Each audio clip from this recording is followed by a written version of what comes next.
두 번째 강의 시작하겠습니다. 두 번째 강의는 이제 청나라하고 일본은 개항을 하고 조선은 쇄국을 하는 이런 과정을 이야기를 하겠습니다.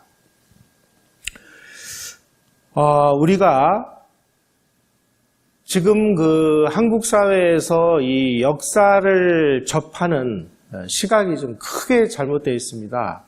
오늘 우리가 강의하는 내용들, 이 내용들은 세계사적인 시각에서 이제 우리의 모습을 조망하는 거예요. 그러니까, 우리가 그때 우리는 뭘 했구나. 지금 영국 산업혁명을 할 때 우리는 이상한 짓을 했구나 하는 걸 이렇게 비교해서 할 수가 있죠. 그런데 지금 우리 역사학계는 어떤 식으로 우리 국민들에게 역사를 강요하느냐. 세계사는 떼내버려라. 그냥 우리 역사만 들여다봐라. 이거를 이 사람들은 일국사적인 관점이다라고 이 용어를 붙여놨어요. 이건 뭐냐? 다른 거 골치 아프니까 보지 마. 요거만 봐. 국사를 그냥 세계사에서 떼놔버린 겁니다. 이러다 보니까 완전히 그냥 기형 변태적인 이런 모습의 역사가 날조되기 시작을 했어요. 우리는 세계사적인 관점에서 우리 역사를 지금 들여다보니까 어떤 문제점들이 있는지가 이제 밝혀지는 거죠. 그래서 우리가 우리 역사를 보는 관점이 중요한데 그 관점 중에서 이제 중요한 것이 지정학이라는 것입니다. 역사학사인 S.C.M. 페인이라는 사람이 한반도에 대한 지정학적인 분석을 해놨어요.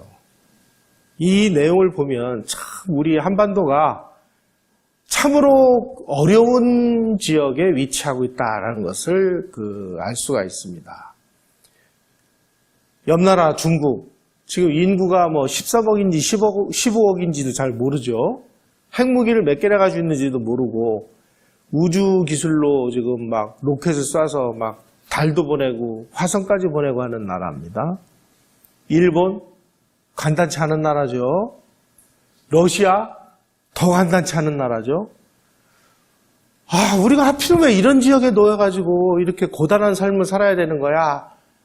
라는 그런 관점으로 역사를 보는 것을 이제 지정학이라고 얘기를 하는데, 우리가 지금 현재, 북한은 우리 좀 나중에 얘기합시다. 남한이 인구 5천만이죠? 그 다음에 경제력 세계 12위권이죠? 군사력 65만 대군입니다. 과학기술력 세계 몇 위권에 있습니다. 이런 나라가 바로 이 동아시아의 한복판이 아닌 저 중동이나 아프리카나 중남미 정도에 우리가 놓여 있었다면 우리는 그 지역의 맹주가 될 수 있었습니다. 우리 성질로 이웃 나라들 완전히 작살냈을 거예요.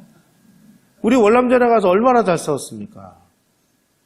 근데 하필은 우리가 왜 여기에 있는 거야, 이게. 지정학적으로 보면 이 중국은 한반도를 어떻게 보느냐. 중국은 저 남쪽 지역에 있는 생산물을 북쪽 지역에 있는 수도로 해상물을 통해서 이동을 시킵니다.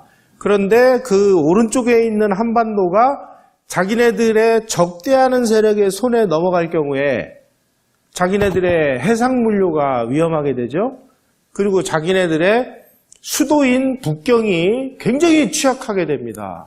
그래서 중국은 우리한테 뭐라고 얘기를 해요? 순망치안의 관계다. 입술이 없으면 이가 시린 관계다. 그러니 너희들은 자만하고 우리하고 같이 살아야 돼. 이 주장을 하는 거예요. 일본 입장에서 보면은 한반도가 만약에 적대하는 세력에게 넘어갈 경우에 자기네들의 복부나 심장을 향한 비수라고 이렇게 생각을 합니다. 그래서 이게 넘어가면 심각한 거예요. 실제로 이런 일이 벌어졌어요. 고려시대에 고려가 몽고에 점령당했을 때 고려 몽골 연합군이 일본을 쳐들어갔잖아요. 2번이나. 일본이 역사상 외세로부터 침략을 당한 적은 그때가 딱 2번입니다.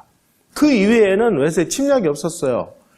그래가지고 고려와 몽골 연합군이 일본을 쳐들어간 그 사건이 일본 사람들에게 어마어마한 트라우마가 돼가지고 한반도는 일본의 적대하는 세력에게 넘어가면은 우리는 망한다. 이런 공포감을 가지고 있습니다. 그러려면 어떻게 해야 돼요? 우리가 가서 우리 걸로 만들어야 돼. 이런 생각을 가지고 있는 게 일본 사람들이에요. 그래서 툭하면 정한론이 나오고 하는 이유입니다.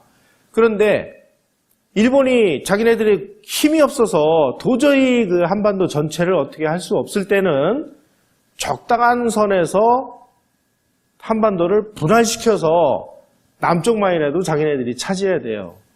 그래서 실제로 일본이 러시아하고 1896년에 그리고 1900년에 두 차례에 걸쳐서 39도선 혹은 38도선을 기점으로 해서 한반도를 분할을 해서 북쪽 지역은 러시아 니네가 갖고 남쪽 지역은 우리가 갖는다 라는 협상을 한 적이 있습니다.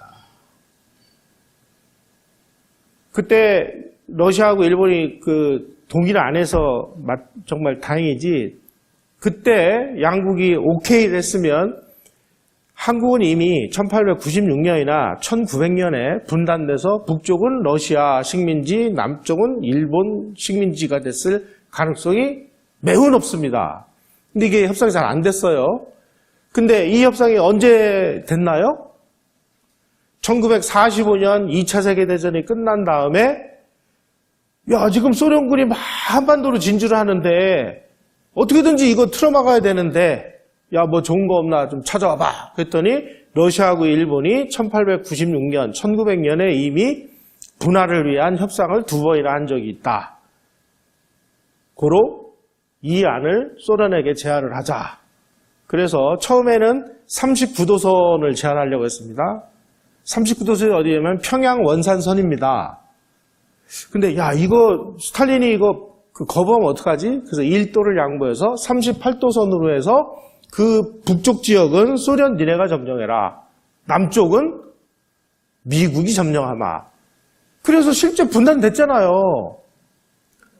우리가 분단된 거는 다 우리의 그 모습만 봐가지고는 절대로 답이 안 나온다는 거예요.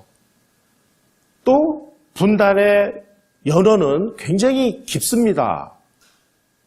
그래서 통일 이런 것도 우리가 우리 맘대로 우리의 의지에 따라서 절대로 안 됩니다. 국제관계, 국제역학관계가 어떻게 되느냐. 한반도를 어느 누가 차지하더라도 이해관계, 사활적인 이해관계가 그래도 용인할 만하다라는 환경이 조성되지 않는 한은 결코 쉽게 통일이 이루어지지 않는다라는 사실을 우리는 이런 세계사를 통해서 우리는 알 수가 있습니다. 이런 것을 이제 지정학적인 분석이라고 그래요.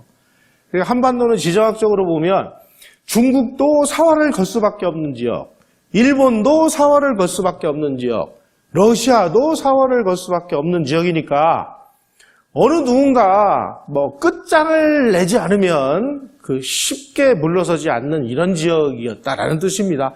결국 그래서 청나라하고 일본하고 맞짱을 떠가지고 청나라를 쫓아버린 게 청일전쟁이고, 러시아하고 일본이 또 맞짱을 떠가지고 러시아를 영원히 손 떼버리게 만든 게 러일전쟁이고, 그래서 러일전쟁에서 패해서 쫓겨갔던 그 러시아가 다시 북한 지역으로 들어온 게 언제냐? 1945년이고,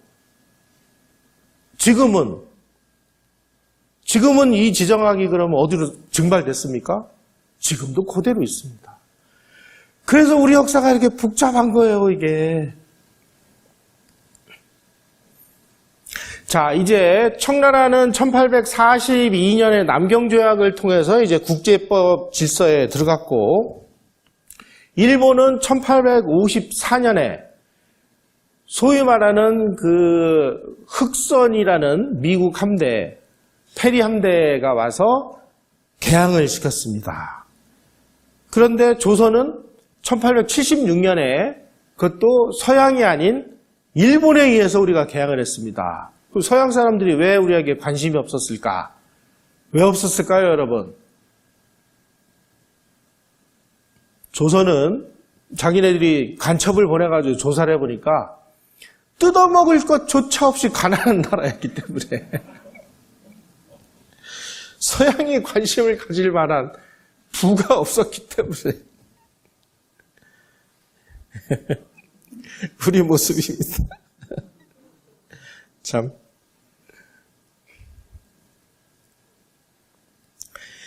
이미 우리가 일본이라는 나라에 대해서 참 공부를 많이 해야 되는데요. 일본이 1854년에 페리함대가 와서 개항을 했다. 우리 이렇게 스테레오타이프적으로 알고 있어요. 천만의 말씀입니다. 일본은 실질적으로 개항한 것은 1543년입니다. 1543년에 포르투갈 선박이 와가지고 가고시마 앞바다에 다네가시마라는 섬이 있는데 거기에 와서 다네가시마의 영주가 15살짜리 소년이었어요. 근데 이 소년이 세상을 보는 눈이 있었나 봐요. 막대기처럼 들고 다니는 이상한 게 있어서 저게 뭐냐 그랬더니 이건 화승총이다. 한번 쏴봐라 그랬는데 멀리 떨어져 있는 걸 꽝 하니까 막 박살이 나거든요. 이야, 이런 게 다 있냐. 저 우리한테 팔아라. 그래가지고 포르투갈 사람들이 팔긴 팔았는데 야, 이거를 얼마를 달라고 해야 되냐? 이게 물건이 거래가 되는 물건이라고는 상상도 못하고, 그래 네가 원하는 만큼 돈 줘. 그러니까 이 소년 영주가 막 고민을 하다가 그 당시 은화로 중국 은화로 2천 얼마를 줬다고 그래요. 우리 돈으로 환산하니까요. 현재 우리 돈 가치로 10억 원을 준 겁니다. 그러니까 이 포르투갈 사람들이 막 이제 기절을 한 거예요. 야, 이 총 한 자루 10억 원을 주다니 말이야. 너무 고마워가지고 한 자루 더 선물을 해요. 그래가지고 2자루를 선물 받아요. 이 소년 영주가 얼마나 이 머리가 잘 돌아갔냐. 한 자루는 자기의 직속 상관인 가고시마의 사스마 영주에게 바쳐요. 또 한 자루는 자기네 소위 말하는 무기 만드는 장인한테 너 이거 똑같이 만들어. 그래가지고 이제 칼을 만들던 이 장인이 그대로 이제 본을 떠가지고 만드는데 이 총신에다가 나사를 뚫어가지고 이거를 고정시키는 이게 안 되더라는 거예요. 기술이 없어서. 그래가지고 포르투갈 사람한테 야, 이거 어떻게 하는지 기술을 좀 가르쳐 달라 그랬더니 공짜가 어딨어? 뭘 주면 되냐 그랬더니 당신 딸이 참 예쁜데 나한테 시집을 보내면 내가 그 기술 가르쳐 줄게. 그래가지고 이 도검장인이 자기 딸을 포르투갈 사람한테 시집을 보내요.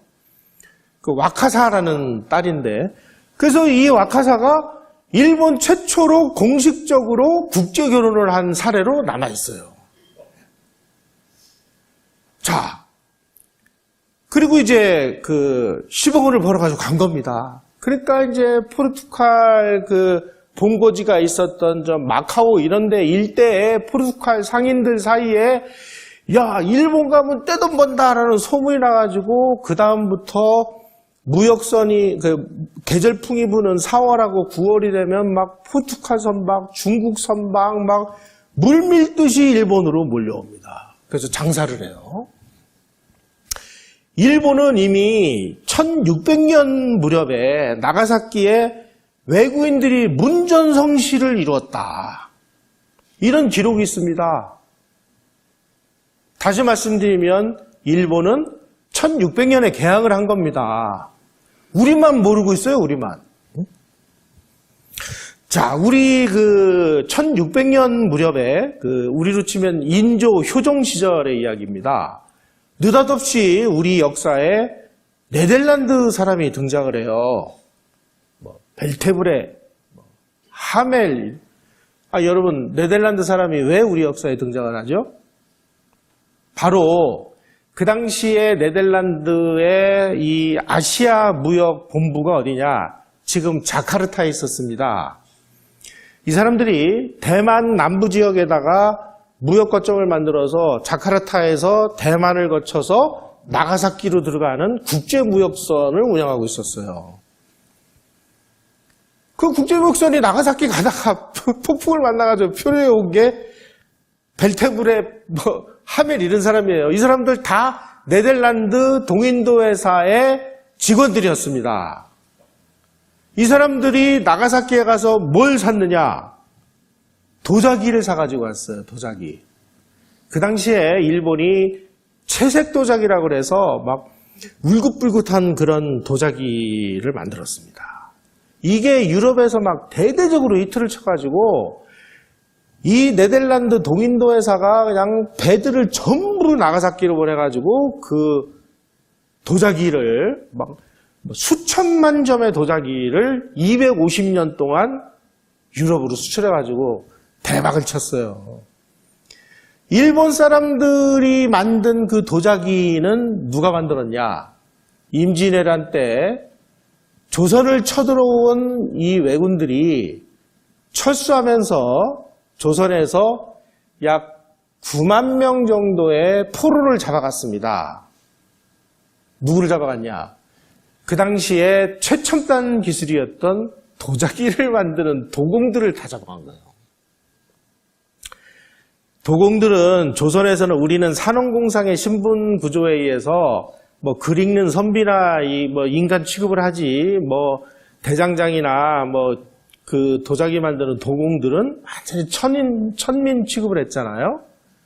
그런데 일본은 그렇지 않습니다. 일본은 기술자를 예우를 해요.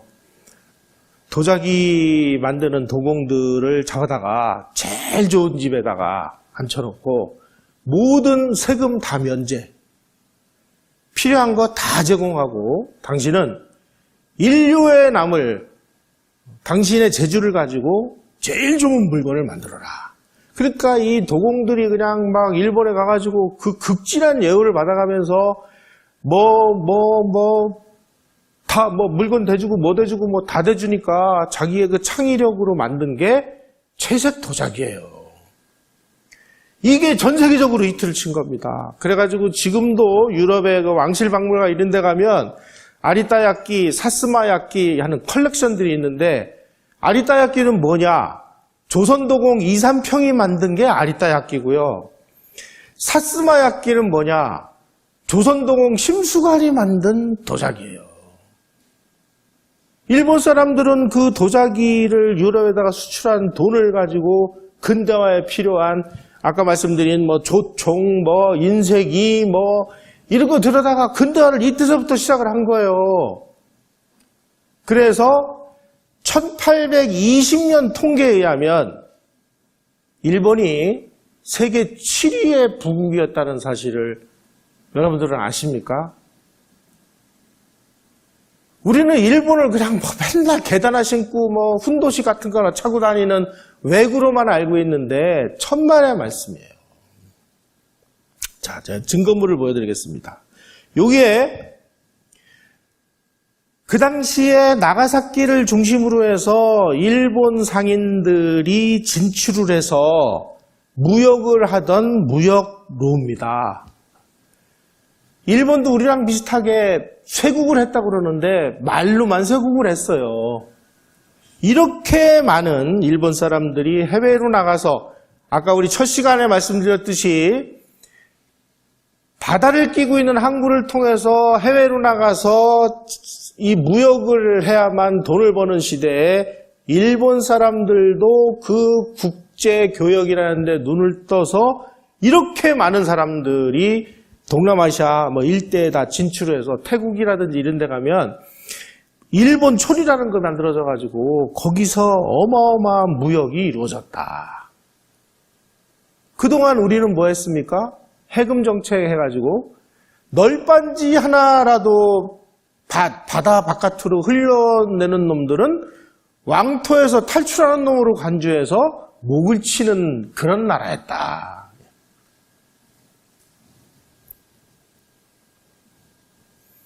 이게 부산입니다. 부산. 초량이 어디냐면 지금 그 부산 가면은 남포동 아시죠? 초량, 용두산공원 일대가 다 외관이었습니다. 일본 사람들이 와서 여기서 무역을 했습니다. 여기서 뭘 했는지 아세요? 조선에 도자기 굽는 그 흙이 조선께 좋다고 그래가지고 와가지고 조선 흙을 수입해가고 일본에서 이제 막 유럽으로 막 수출을 하다 보니까 이게 막 자기네들 도자기 만드는 생산 라인이 이제 풀로 찼어요. 그러니까 이 외관에 있는 일본인을 통해 가지고 조선도공들한테 왜 주든지 줍니다. 그래서 네덜란드 상관이 나가사키에 설치되어 있는 나가사키보다 10배나 더 컸어요. 외관이. 여기서 지네만 모여간 거예요. 우리는 조선 사람은 널빤지 하나도 바다 바깥으로 나가면은 다 죽으니까 우리는 절대로 무역을 못하죠. 그래서 착취할 것조차 없이 가난한 나라가 된 거예요. 우리가. 자, 이제 근대화를 이제 국제법에 의해서 조약을 맺고 이제 국제법 체제에 편입이 되는 과정에서 중국은 근대화 방법을 중체서용이라고 그랬습니다. 중체서용이 뭐냐? 야, 정신, 그 다음에 사상, 철학, 이런 건 우리가 더 좋아. 성리학, 이런 거 있으니까. 그런데 우리가 서양보다 기술이나 이런 거에 뒤지니까 기술만 받아다가 우리의 이 유학에다가 접목을 시켜서 우리가 근대화를 한다. 이게 중체서용입니다. 그런데 말처럼 이게 안 되는 거예요. 그래서 결국 헤매다가 반식민지로 넘어가죠. 반면에 일본은 뭐였느냐? 화혼양제라는 겁니다. 일본 정신을 잃지 않는 범위 내에서 서양의 모든 걸 다 받아들인다. 그래서 우리를 서양으로 환골탈태를 시키되 정신만은 우리 것을 잃지 말자라는 뜻입니다. 그래가지고 아주 파격적으로 일본은 서양 문물을 다 받아들입니다. 그 대신 자기네 건 잃지 않아요. 그래서 지금도 스모 이런 거 보면 아주 전통의 일본 방식 하죠.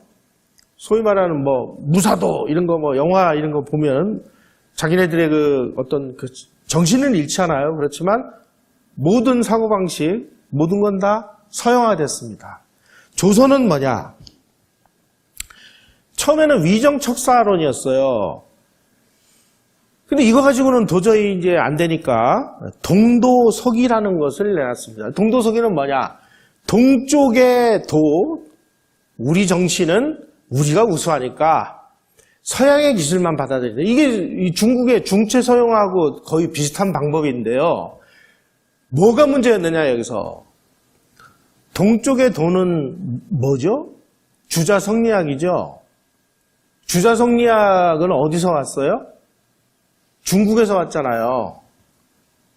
성리학은 우리 게 아니에요. 중국 거예요. 그런데 그럼 우리가 지금 생각하는 동도라는 것은 이건 중국 거지 우리 게 아니잖아요. 그럼 우리 건 뭐냐? 우리 게 없어요. 근데 어디다가 서양 기술만 받아들여. 그러니까 이것저것 아무것도 안 되고 헤매다가 조선은 식민지가 된 겁니다. 제가 며칠 전에 아주 충격적인 자료들을 접해가지고 칼럼을 하나 올려놨어요. 여기 혹시 청주한 씨 계십니까? 청주한 씨? 안 계시나요? 지금 우리는 전부 우리 조상을 중국에서 왔다고 다 거짓말로 이 족보를 위조를 했습니다.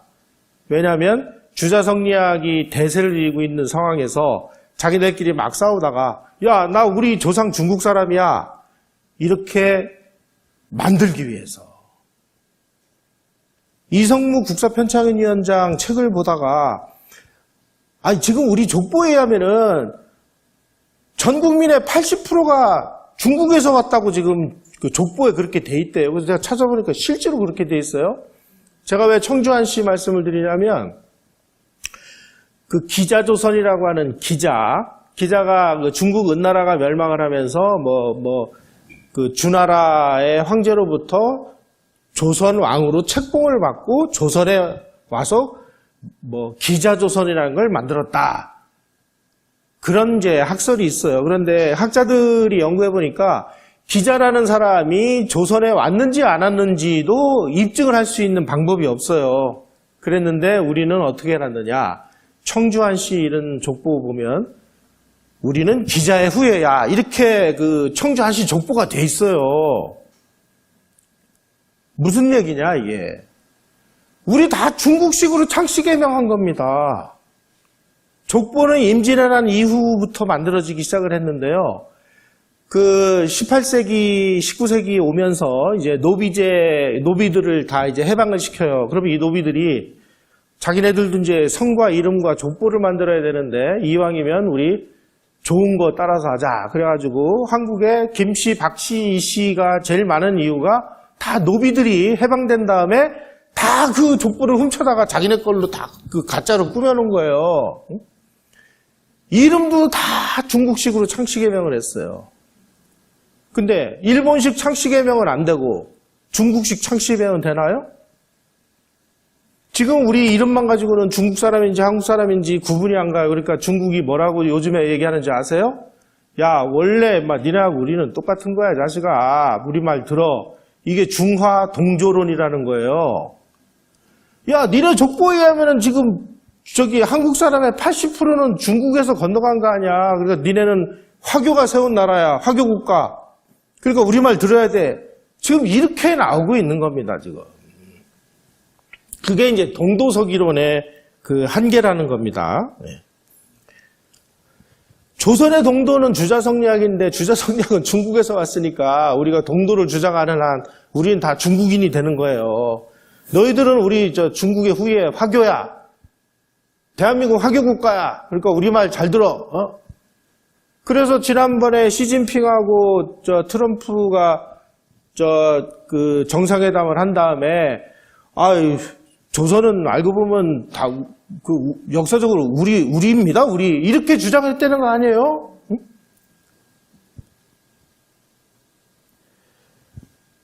일본이라는 나라가 얼마나 간단치 않은 나라냐면은 네덜란드에게만 나가사키의 기약을 허용을 했습니다.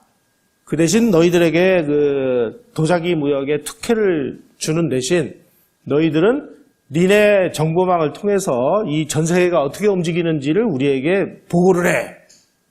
그걸 의무적으로 그 규제를 했어요. 그래가지고 막부의 그 상관장은 계속 그 소위 말하는 정보 보고를 막부에다가 올리게 돼 있습니다. 그거를 풍설서라고 그랬어요. 그래가지고 이 일본의 지도부는 네덜란드의 정보기관이 제공하는 이 풍설서에 의해서 지금 아편전쟁이 일어나가지고 영국이 지금 그 함대를 출발시켰는데 이 함대가 지금 아프리카 어디를 돌아서 어디까지 오고 있다라는 것을 다 알고 있었고 페리 함대가 일본을 개항시키기 위해서 지금 페리 함대가 그 무슨 항구를 떠나서 몇 월 무렵에는 그 에도만 앞에 나타나니까 너희들 조심해. 그러니까 에도만에 이 그 미국 군함을 공격하기 위해서 거기다가 막 포대를 쫙 만들어놨다는 거 아닙니까? 그리고 이제 급박한 상황이 되면 별도로 또 그 보고서를 올리겠어요. 이걸 별단 풍설서라고 그래요. 이런 보고를 통해 가지고 이 지구가 어떻게 움직이는지 훤히 알고 있었다는 겁니다.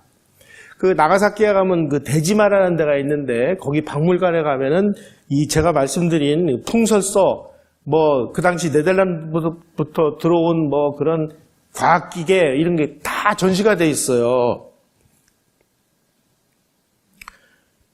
미국이 일본을 개항시켜라 이렇게 배를 출항시킨 내용도 사전에 다 알고 있었고 그리고 네덜란드의 그 정부로부터 지금 미국이 작심하고 오니까 너희들 절대로 반항하면 큰일 나.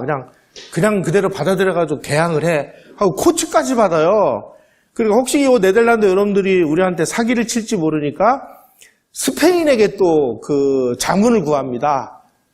네덜란드하고 똑같거든요. 그래서 일본은 반항을 안 하고 바로 개항을 한 거예요.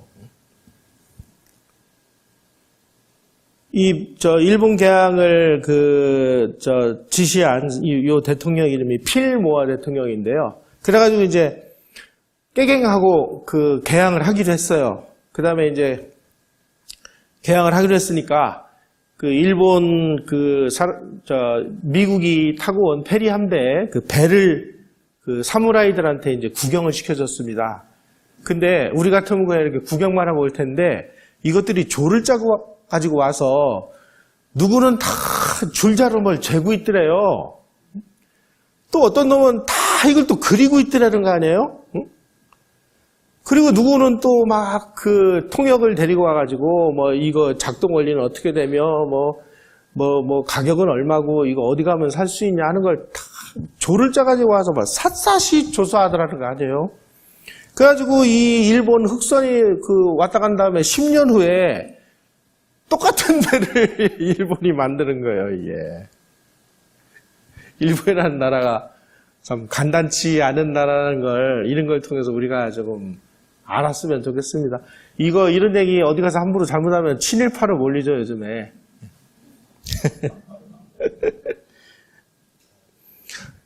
이런 기록들이요, 다 있습니다.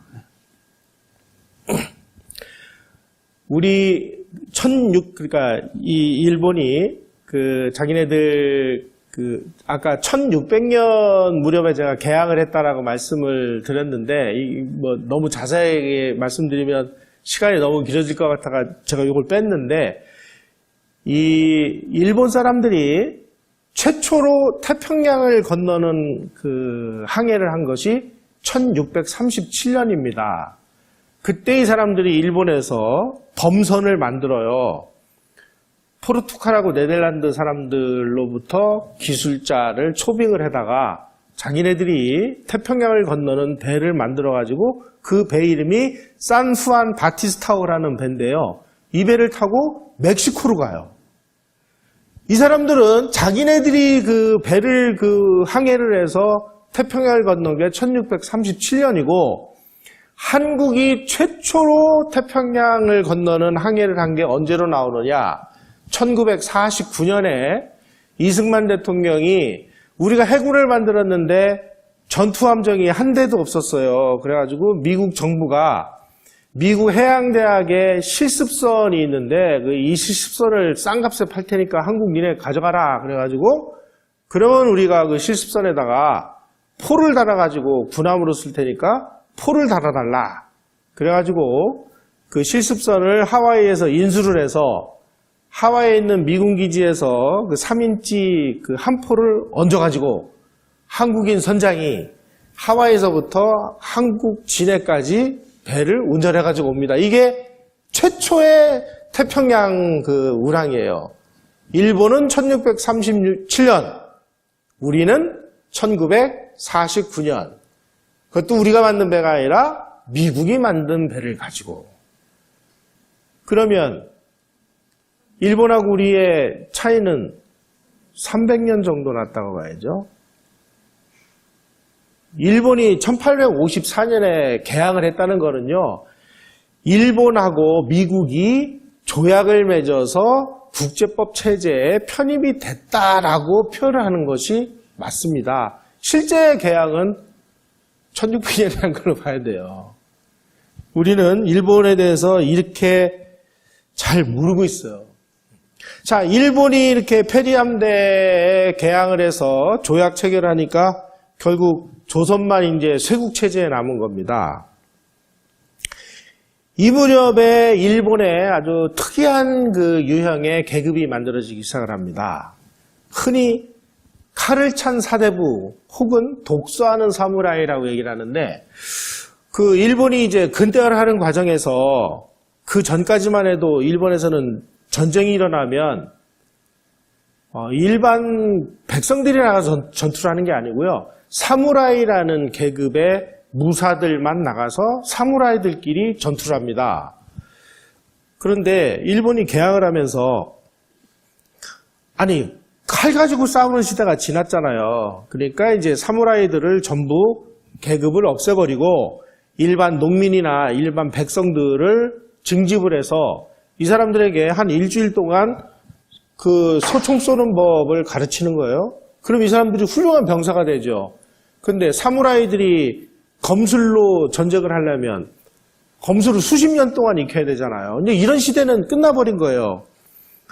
그냥 열심히 농사 짓다가 전쟁 나면은 농민들 징집해서 일주일간 훈련시켜서 소총으로 싸우는 시대가 됐으니까 사무라이들은 필요가 없어진 거 아니에요. 그러니까 이 사람들이 야, 세상이 변했구나. 우리가 살려면 공부하는 수밖에 없다. 그래가지고 이 사무라이들이 공부를 하기 시작을 해서 이 친구들이 결국 막부를 무너뜨리고 메이지 유신을 성공시키는 기본 계급이 되는데 이 사람들을 바로 칼을 찬 사대부 혹은 독서하는 사무라이다 이렇게 얘기돼요.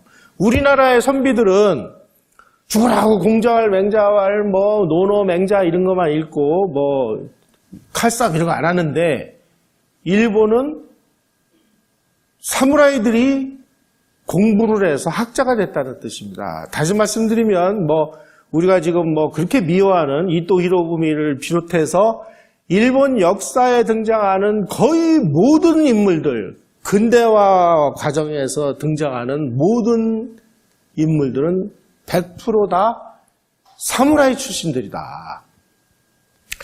이노우에 가오루, 뭐 데라우찌, 야마가타 아리토모, 뭐 기타 등등 뭐 한국 사람들이 뭐 좋아하는지 싫어하는지 모르지만 뭐 시바료 따라가 항상 뭐 쓰는 뭐 그 소설에 나오는 거의 모든 사람들이 다 칼을 찬 사대부 내지는 독서하는 사무라이. 다시 말씀드리면 문무를 겸전한 사람이었다.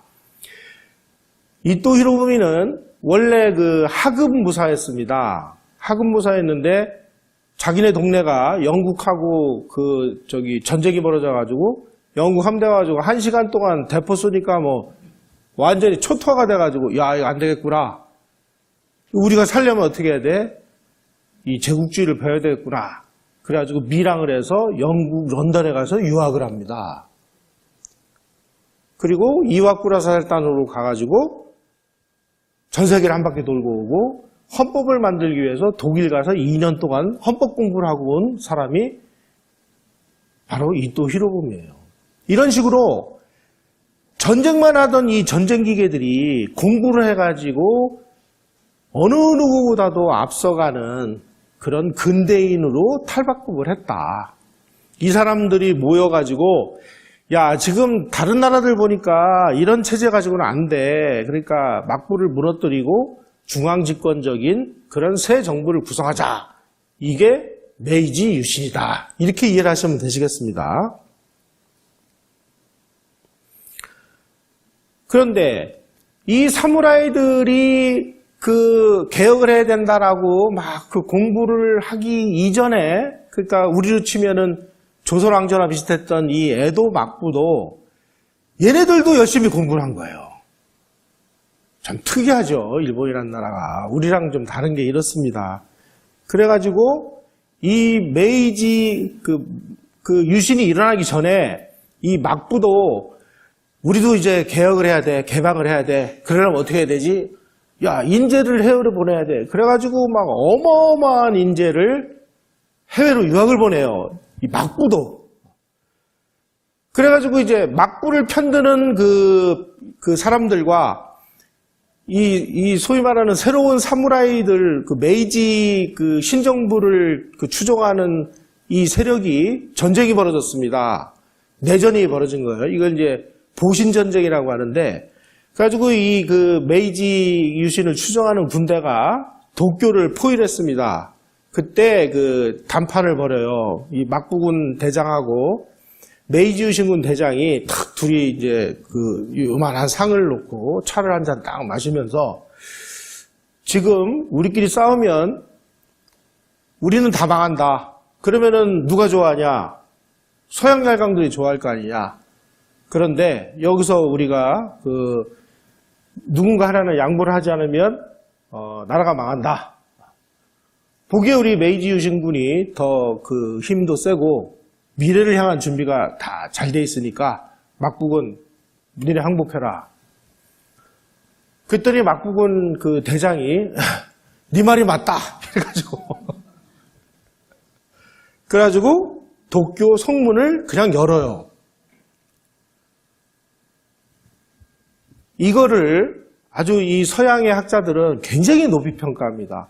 막부도 얼마든지 자기네들이 이 근대화를 추진할 수 있는 준비가 돼 있었는데 이 그 메이지 유신을 추종하는 이 군대하고 정면으로 싸워서 누가 이길지 모르는 상황인데 얘네들이 자기네 권력을 스스로 내려놨습니다.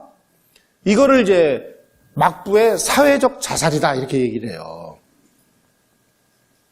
이런 식의 이 일본 지도부들의 자기 희생이 있었기에 일본이 내전을 크게 안겼고 근대화에 성공한 것이지, 만약에 이게 없었으면 일본도 심각한 상황이 벌어졌을 가능성이 매우 높습니다. 다시 말씀드리면 아까 말씀드린 대로 이 칼을 찬 사대부 혹은 독수하는 사무라이들이 세계 정세, 근대화 이런 거를 꿰뚫어보고 자기네들끼리 뭉쳐서 외세에 앞서서 우리끼리 스스로 정리를 해서 큰 마찰 없이 이 위기를 넘어갔다는 뜻이에요. 이 일본이 가지고 있는 아주 독특한 자기 희생 정신, 이게 이제 여기서 우리가 교훈으로 볼 수 있는 부분이고요. 바로 일본에서 이런 일이 벌어지고 있을 때 우리는 이 민씨 척족 세력들의 이 세도 정치가 아주 극한에 달아가지고 안동김 씨, 여흥민 씨, 요런 아주 특정 가문이 아니면 벼슬살이를 할 수가 없는 이런 아주 악독한 상황이 됐습니다. 여기에서 이제 이 소위 말하는 좌익 세력들이 만들어낸 아주 허구의 이론이 등장을 합니다. 자본주의 맹아론이라는 것입니다. 이 자본주의 맹아론이라는 건 한마디로 얘기하면 아까 첫 시간에 말씀드렸듯이 조선은 자생적으로 우리도 근대화를 하기 위해서 많은 준비를 했다. 그래서 우리 고종 임금께서 아주 이 계명한 군주로서 많은 사람들을 이끌고 우리도 이제 우리 힘으로 개혁을 하고 개방을 하고 근대화를 해서 우리가 이 자본주의를 발전시키고 시장경제를 다 이렇게 이행을 하려고 모든 준비를 해가지고 잘 가고 있는 와중에 이 침략근성에 일본 제국주의가 쳐들어와가지고 조선을 식민지로 삼는 바람에 우리가 우리의 자생적인 이 자본주의의 맹아들이 싹을 완전히 꺾여서 우리가 식민지가 됐다. 고로 일본 놈, 나쁜 놈. 우리의 자생적 근대화를 망쳐놓은 놈. 이렇게 만들어놨습니다. 그거를 자본주의 맹아론이다 이렇게 얘기를 해요. 자, 이거를 반박할 수 있는 근거는 수도 없이 많습니다. 우선 첫째로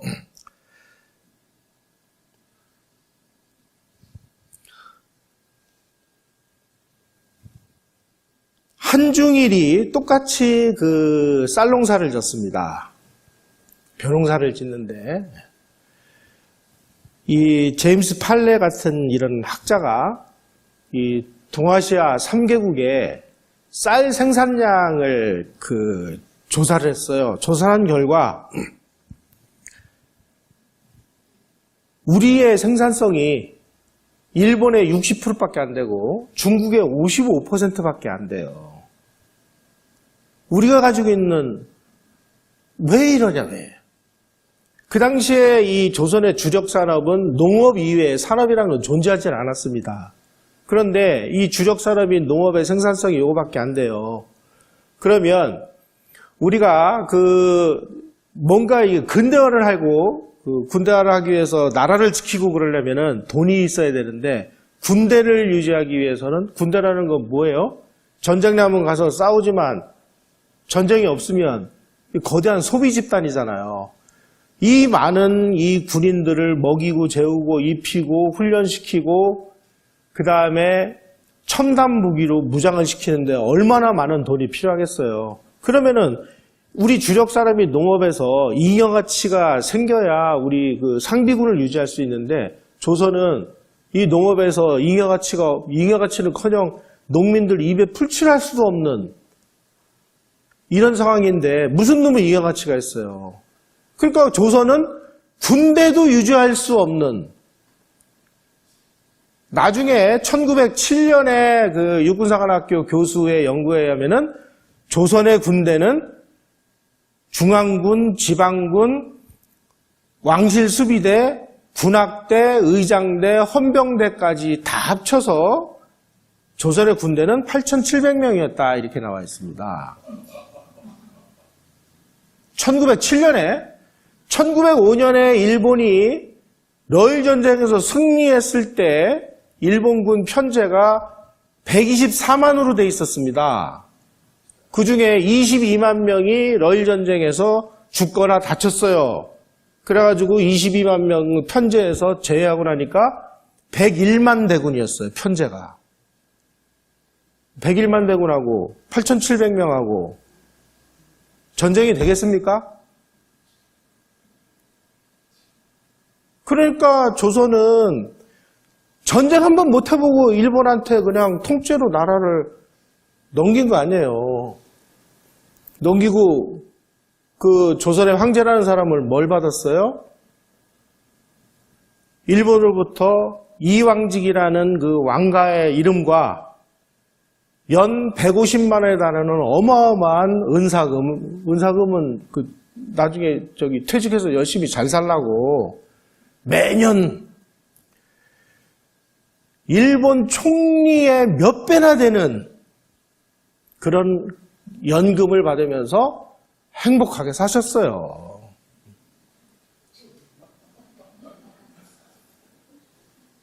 근데 무슨 놈의 자본주의 맹아론이 돼요.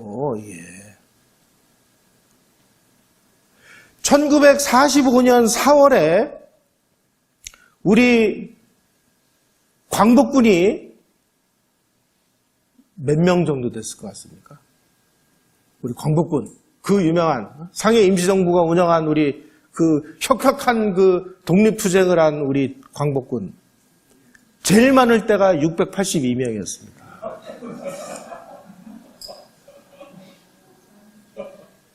이 2차 세계대전을 치르라고 1945년 무렵에 일본군은 몇 명이었냐? 720만 대군이었습니다. 왜 우리는 이런 걸 안 가르치죠? 뭐 창피한가요? 이런 사실을 밝히는 것, 사실을 뭐냐? 이 역사적 사실을 영어로 하면 히스토리컬 팩트라고 하는데 해석은 그 다음에 하더라도 역사적 사실이 무엇이냐 하는 것을 우리가 정확하게 알아야, 야, 우리가 그때 그럴 수밖에 없었구나. 이승만 대통령이 왜 그렇게 외교 독립운동을 주장하셨을까? 의병운동 하느라고 총선 훈련을 하는 기간에 국제법을 공부하라라고 이승만이 왜 저렇게 부르짖었을까? 이런 거를 우리는 사실이 이러니까 이렇게밖에 할 수가 없었구나 하는 거를 우리는 이해할 수가 있어요. 항일무장투쟁 몇 명이 했을까요? 1919년, 1920년, 1921년에 실제로 항일무장투쟁을 한 우리 그 독립군들이 봉우동 전투, 청산리 전투에서 일본 그 연대급하고 붙어서 승리를 한 그 무장 독립군이 3,500명 정도 됐습니다. 이 3,500명을 일본하고 소련 적군이 비밀 그 회담을 열어가지고 일본군이 시베리아에서 철수하는 조건으로 우리 무장독립군 3,500명을 자유시로 유인을 해서 자유시에서 다 죽였죠? 공산당들이. 그래서 우리 항일 무장독립군은 1921년 자유시 참변을 통해서 소멸이 됐습니다. 그 이후에 뭐 몇십 명, 몇백 명 단위의 투쟁은 있었을지는 몰라도 실질적인 대규모 무장투쟁은 존재하지 않았어요. 그런데 무슨 항일투쟁을 어떻게 해? 우리는 너무 창피하니까 가공의 이런 그 신화를 만들어서 마치 이게 사실인 것처럼 우리 국민들을 지금 세뇌시키고 있고요. 그러다 보니까 없는 군대가 막 그 승리를 하려면 어떻게 돼요? 낙엽으로 전투함을 만드시고 솔방울로 수류탄을 만드셔야 되잖아, 지금. 이런 사기극이 벌어지는 이유는 뭐냐? 가공의 지금 역사를 우리 국민들에게 세뇌하기 위해서. 그래서 우리가 역사적 사실을 아는 게 매우 중요하고요. 그 역사적 사실을 세계사적인 관점에서 비교하면서 우리가 이때 우리가 이랬구나 하는 그것을 먼저 아는 게 중요해요. 그 다음에 해석은 여러분들이 그때서부터 하시면 되는 겁니다. 이게 너무나 가난했어요. 그래서 그 당시에 그 정부 예산으로 치면은요, 중국이나 일본의 300분의 1밖에 안 돼요. 제가 아까 아침에 여기 오기 전에 잠깐 무슨 자료를 좀 들여다봤는데요. 우리가 1910년에 그 일본에게 합방되기 전에 일본에다가 빚을 어마어마하게 많이 졌더라고요. 그 당시 조선 정부 1년치 예산의 3.1배를 일본 정부에 빚을 지고 있더라고요. 그 다음에 한일 합방이 이루어지니까 그 자살을 한 황현의 몇천여억에 이런 대목이 나와요. 서울에 3만 채의 집이 있었는데 그 중에 자기 집 문서를 가지고 있는 사람은 2,000명밖에 안 된다. 나머지 28,000명은 외국 사람에게 자기 집을 저당 잡히고 빚을 졌다. 이런 대목이 나와요. 이렇게 가난했던 이유는 뭐냐, 이게. 농업 생산성이 이 모양 이 꼴이니까. 바로 이 무렵, 이렇게 정말 뭐가 째지게 가난한 이 상황에서 대원군이라는 사람이 등장을 해가지고, 대원군이 열심히 이제 자기 나름대로는 이제 개혁 정치를 펴요. 개혁 정치를 펴면서 이 개혁 정치를 위해서 우리는 쇄국을 해야 돼 하고 이제 나라 문을 닫아갖고 막 이제 뭐 부국강병 뭐 이런 걸 해요. 네.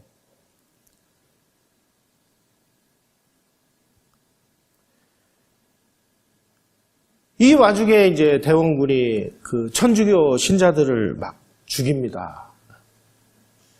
이것도 천주교 신자가 정말로 못된 짓을 하고 나쁜 짓을 해서 죽인 게 아니고요. 대원군이 자기가 정치적인 위기에 몰려요. 막 경복궁 짓느라고 너무 무리한 막 그 토목공사를 벌이고 서원 철폐한다고 하면서 주자성리학자들을 전부 적으로 돌리고, 아니 개혁은 좋은데 소위 말하는 이 사회 주류 세력들을 전부 적으로 만들어버린 거예요. 그러다 보니까 이제 대원군이 점점 고립이 되는 와중에 알고 보니까 대원군의 부인하고 고종의 그 유모, 대원군의 아들이 고종이잖아요. 고종의 윤모가 천주교 신자라는 게 밝혀졌어요. 그러니까 유생들이 막 야 저거 서학쟁이다 뭐 이러니까 나 서학쟁이 아니야 라는 걸 보여주기 위해서 희생양으로 삼은 게 천주교 신자들이었습니다. 그래가지고 지금 나오는 여기가 어디냐면은 지금 양화진인데 바로 거기에 절두선 성당이 서 있죠. 거기서 이제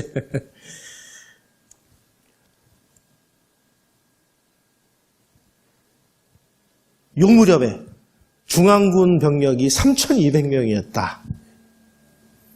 3,200명 중에 절반이 노약자.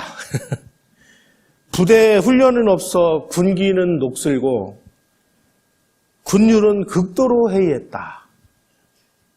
조선의 군사력은 완전히 망가져가지고 도대체 어디서부터 손을 대야 될지 모르는 이런 와중에 천주교 신자들을 저렇게 많이 죽이는 와중에 프랑스 신부까지 죽였으니까 이제 프랑스군이 쳐들어오죠. 그게 병인 양요입니다. 병인 양요. 그런데 정말 웃기는 게요. 그 당시 프랑스군이 조선에 침략을 해오는데 이 본국 정부로부터 조선을 쳐들어가라라는 훈령도 없는 상황에서 그냥 쳐들어온 거예요. 그러다 보니까 보급도 제대로 준비를 못하고 식량도 뭐 별로 준비를 못해오고 그래가지고 굉장히 취약한 상황에서 대포 한 방 쏘면 이제 항복하겠지 하고 왔는데 아니 분명히 이거 뭐 일본처럼 그냥 대포 한 방 꽝 쏘면은 막 깨갱하고 와서 막 엎드릴 줄 알았는데 소위 말하는 칼의 나라, 사무라이의 나라라고 하는 일본 애들은 대포 한 방 쏘니까 전부 그냥 그 깨갱하고 항복을 했는데 아니 이게 뭐 부세나라 사람들이 막 미친 듯이 이제 소위 말하는 이제 저항을 한 거죠. 그래가지고 프랑스군이 조선군에게 정족산성에서 내부 기습 공격을 당해가지고 걸음마 나살려라 하고 도망을 가요. 그래가지고 이 소식이 중국에 알려지면서 막 중국에서 막 조선 만세 막 이런 운동이 벌어지고 그리고 나서 5년 후에 미국하고 또 격돌을 합니다. 이게 신미양요죠. 웃기는 거는 신미양요 때 쳐들어온 이 사람들도 그 페리 함대가 그 개항을 할 때 그 기록을 보면 대포 한 방 쏘고는 그냥 조용히 이렇게 그 협조를 할 줄 알았는데 아니 미군이 상륙을 해가지고 뭐 그 전투가 벌어졌는데 이거 남북전쟁 때보다 더 심한 전투가 벌어진 거예요. 물론 미군이 압도적으로 승리를 했습니다만은 야 이거 여기서 계속 우리가 전쟁을 하다가는 뭐 이것저것 못하겠다. 그래가지고 강화도에서 승리한 다음에 그 사령관 깃발만 뺏어가지고 그리고 돌아가요. 프랑스도 그렇고 미국도 그렇고 진정한 의미에서 조선을 어떻게 와서 뭐 개항시키거나 개국시킬 그런 의지는 없었습니다. 왜? 조선 점령해봐야 뜯어먹을 게 없으니까. 착취할 것조차 없을 정도로 가난했기 때문에. 그래서 누가 개항을 합니까? 일본이 하죠. 일본은 왜 하느냐? 일본은 경제적인 차원에서보다는 자기네들 안보 차원에서 이 조선이 러시아나 청나라나 이런데 자기네들에게 적대하는 세력에게 넘어가지 않도록 자기네들이 먼저 선수를 치기 위해서. 그래서 아시아에서 중국은 영국이 개항시키고 일본은 미국이 개항시켰는데 조선은 일본이 개항을 시키죠. 이런 차이점을 우리가 잘 들여다봐야 됩니다. 그 당시에 그 미군을 지휘해 가지고 온 그 로저스 제독이라는 사람이 있습니다. 이 사람이 누구냐? 일본을 개항시킨 페리 제독의 외손자였어요. 이 페리 가문이 아주 미국 그 해군에서 유명한 가문입니다. 페리 제독의 외손자가 이번에는 조선을 개항시키러 왔는데, 아니 자기 할아버지는 그냥 뭐 대포 한 방에 그냥 싹 정리했는데, 그냥 막 이 조선군이 뭐 죽을 똥 살 똥 모르고 막 하는 걸 보고, 야 우리 빨리 철수하자 이래가지고 빨리 철수를 해버리면서 결국 조선을 개항시키는 그런 역할은 일본에게 돌아가고 말았습니다.